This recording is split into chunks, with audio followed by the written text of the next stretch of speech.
Ladies and gentlemen, may I present to you the final nail in the MCU coffin. When Deadpool 3 eventually does roll around, or maybe I'm thinking, maybe Marvel could strategically delay that release in order to try to wipe everybody's minds of the failure that was the Marvels, hoping it doesn't eventually poison the box office numbers, which we will definitely see. We will cast our minds back to this point in time and note that this was the inflection point for so many people. This was the point in time when they realized that, wow, there's a superhero movie in the theaters right now. I would normally see them, but this one specifically, nah man, I'm good. The Marvels ends box office run as lowest grossing MCU movie in history.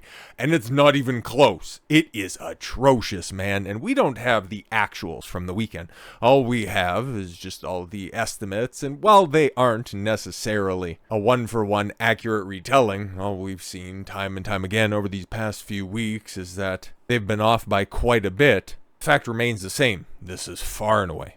There's still a huge buffer period. And all of everybody's lowest expectations, they were surpassed. This is a cataclysmic failure. There's nothing heroic about the final box office performance of the Marvels. The superhero sequel is officially the lowest grossing installment in the history of the MCU. After 4 weeks on the big screen, the comic book tentpole is running out of steam with $80 million in North America and $197 million globally. Yeah, what we have right now, I've got the dailies pulled up, and well, it's not great. Is really not great, okay? The fact of the matter is, it finished 11th on Friday, and then 9th on Saturday and Sunday, and look at those totals, man. Look, that's $2.5 million. $2.5 million in 3 days in 2,200 theaters. I was looking for comparables. I couldn't find anything even close. Everything else is atrocious, man. We could take a look, okay? As Business Insider has the entire list pulled up, and well, obviously, as we know, Variety has already led with the obvious. The Marvels is, well, worldwide box office. I guess that would have been going into Friday, or last week at this point in time, but yeah, worldwide box office at $161 million. The budget of 220. It's like, no, that is terribly close. But as you can see, The Incredible Hulk in 2008. I want you to take note of what you're going to see here right now, okay?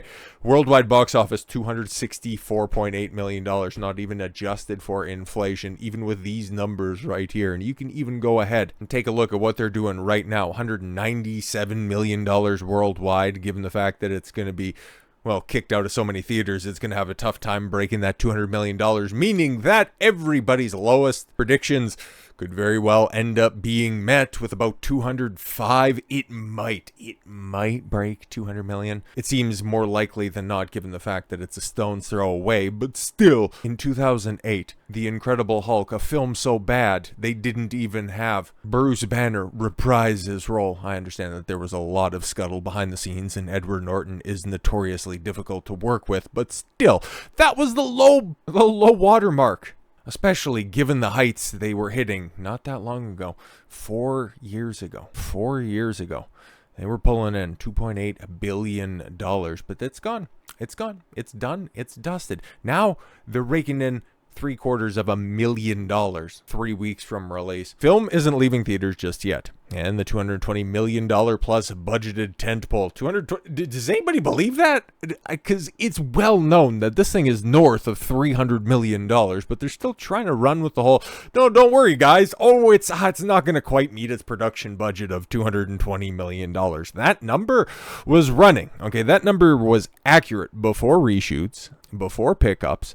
That was the running total as of September of 2021. Like, this thing has been in production forever. So everything that Bob Iger that has said about this, which will refresh everybody's memory, but then also add some additional context, because there is no hiding this. There's no putting this in a little bubble and just simply pushing it off to the side. This is a failure, not just of the Marvels, but of the entire Marvel brand itself. So yeah, this week we're likely to see a whole bunch of theaters drop off. It'll probably hang around in the 17 15 to 1700 theaters, something like that, and then just continue to perpetually drop off as newer, more profitable fare shows up. Like, I don't know, somebody's college film, at least through the new year. However, this memo signals the Marvels is not expected to generate notable coinage during the rest of December. Over the weekend, the movie tumbled to 11th place with box office charts with just $2.4 million on its fourth outing. And then, yeah, when we do in fact get the actual sometime tomorrow afternoon, I'll try to squeeze it in there somewhere in order to make everybody's day and just tell you how terrible Disney's doing and how they're going to go ahead and try to recoup from this, because they don't have anything else on the docket. Everything else is done and dusted for them through the end of the year, so they're not going to have any offerings for Christmas, which is so wild to think about. The Marvels opened on November 10th with a $46 million domestic and to land the worst debut in MCU history. The franchise's rare misfire out of the gate. Rare misfire, it's becoming far too common, especially when you take a look at the second weekend, which again, surprise, the Marvel set a record for worst drop-off. 78, was that what it was? 78.1% week after week, and then 87% Friday to Friday. Like, what the fuck is even going on there, man? But it's all been bad. Even when you look, okay, falling off 60% off of the Thanksgiving, off of the holiday long weekend, you're done. You're dusted. Get out of here. $1,100 per theater. Nobody wants to keep the lights on any longer than that. Like, there were some days where this thing was pulling in. Oh my God. Like, the worst of it, obviously, last Thursday, $97. Couldn't even hit triple digits in the theaters that you're roaming in. Oh my God. So once again, it harkens back to the CEO himself, Bob Iger, saying that, yeah, the Marvels had failed because, well, Nia DaCosta is a total fucking hack. She needed her handheld, and we couldn't do that because, let me check my notes again, it's 2023, pushing 2024, and we're dealing with, oh right, COVID is what we're going to blame this atrocity on. It's like, that doesn't fix the writing or anything else. It doesn't also fix the fact that this thing was reshot and then reshot and then reshot on top of that, meaning that a lot of your scenes that were filmed were done outside of the confines of 2020 and 2021 when all the protocols were in place. So again, that might fool your average Disney simp, but your enlightened observer doesn't pass the smell test. But there's another quote that's in here as well that I think is very important, something that I hadn't heard before, and there was so many good things in this Deal Book Summit outside of Elon Musk telling Bob Iger specifically, a clip that will live in internet history, to go fuck off right to his face 1 year after returning to the helm of Disney. Did he even leave, given the fact that he didn't give up his office, his office that he painstakingly recreated to emulate that of Walt Disney's? This guy's a total fucking narcissist, by the way. And even if he did leave, which he really didn't, he was still weighing in on a bunch of the different decisions over the, time frame that he was out. He set up Bob Chapek to be the fall guy. These are all his decisions that are being set into motion right now. Very, very strange, but nobody wants to point that out except for, again, the people that are in the know. Bob Iger said Wednesday is top priority and the company is revitalizing its film studio after a string of box office failures. You can say disappointment, tomato, including The Marvels and Wish. More than likely more on that tomorrow because, oh boy, it's not good. It's not good. Iger admitted to a number of causes for Disney's recent fall from theatrical grace, noting that during the COOF lockdowns, the company conditioned audiences to expect its films on streaming. Again, I've debunked that multiple times over because, well, if people want to see a good film, they'll go to the theater to watch it. Just because there was, back in the cut home media release, you could buy the DVD, you can buy the Blu-ray, or hell, even forbid for some of us old heads, you could go get the VHS. It would eventually come out in theaters. That didn't stop anybody from going to the theater if they were going to go watch it. So why do you think, given the fact that, oh yeah, it'll be on Disney Plus here soon enough, why does that erase legit criticism of the film itself? No, they've been conditioned. Don't worry about it. Quality has been an issue for Disney. CNBC calling out the quality, huh? And Disney launched its streaming service in late 2019 and increasing its output for to feed Disney Plus. Iger said the company diluted its quality.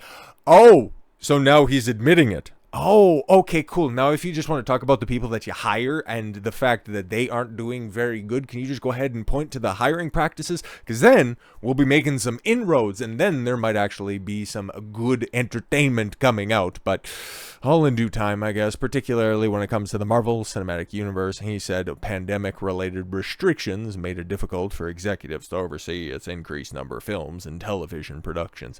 That's something else I'll probably be looking at here towards the end of the year. Just how much money specifically, because I made the lofty claim yesterday that Disney, in totality, is going to lose $1 billion. Like $750 million of that is being accounted for at the box office. But just think how many stupid Disney Plus streaming shows came out this year.